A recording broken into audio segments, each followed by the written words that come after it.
Chapter 35. Pilgrim was frantic. She'd woken that morning to find Baxter's bed empty. Her whole being was vibrating a warning. She'd never felt this sense of fear before. Earlier that morning, she'd suddenly experienced Baxter's emotions teeter from repulsion to suppressed hysteria. As she'd honed in on his thoughts, they'd sideswiped her, crashing into her psyche and causing her to feel nauseous.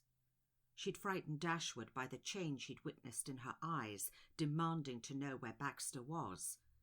He'd only been able to tell her that Baxter had left earlier that morning and hadn't mentioned his destination. She'd sat down quietly in her armchair, instructing him to close the curtains. She was not to be disturbed for any reason.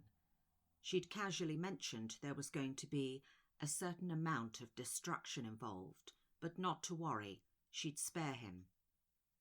She'd concentrated, tuning into Baxter's thoughts.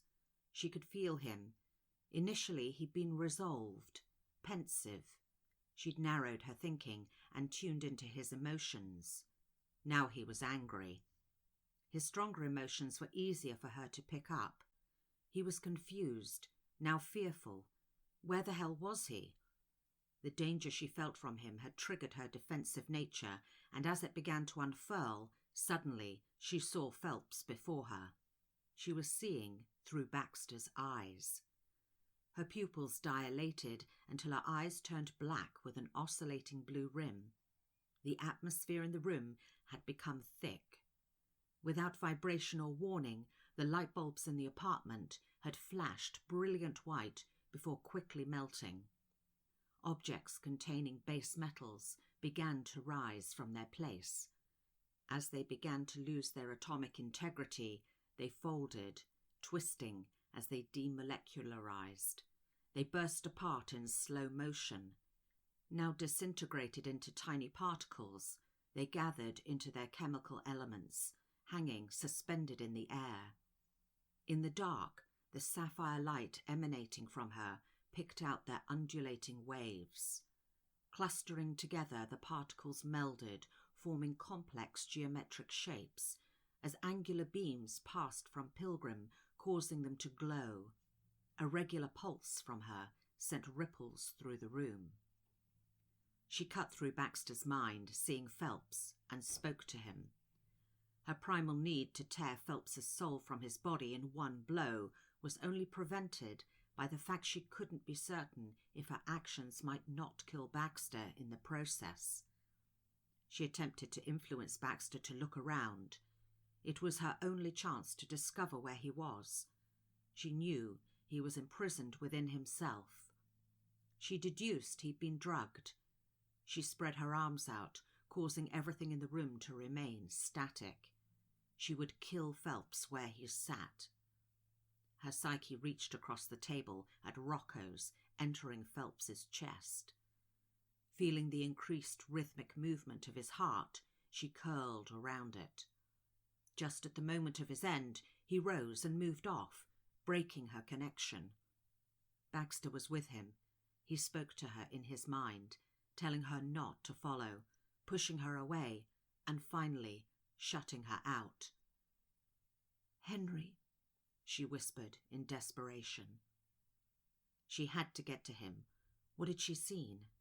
A limousine, a restaurant, its name reflected in the tinted windows of Phelps's car. Rocco's.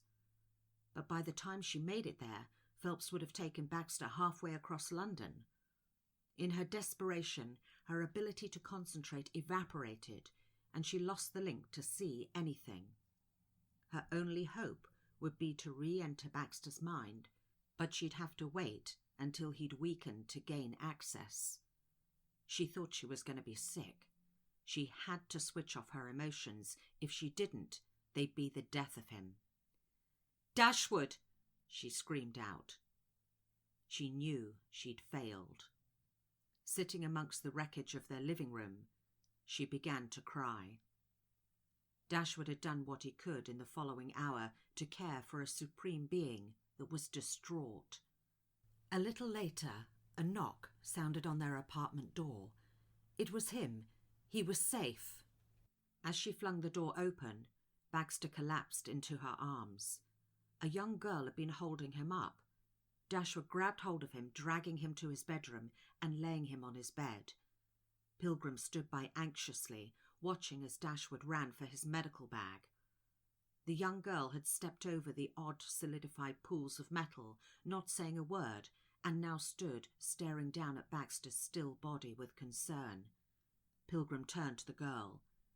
"Who are you?" "My name is Monica," she replied.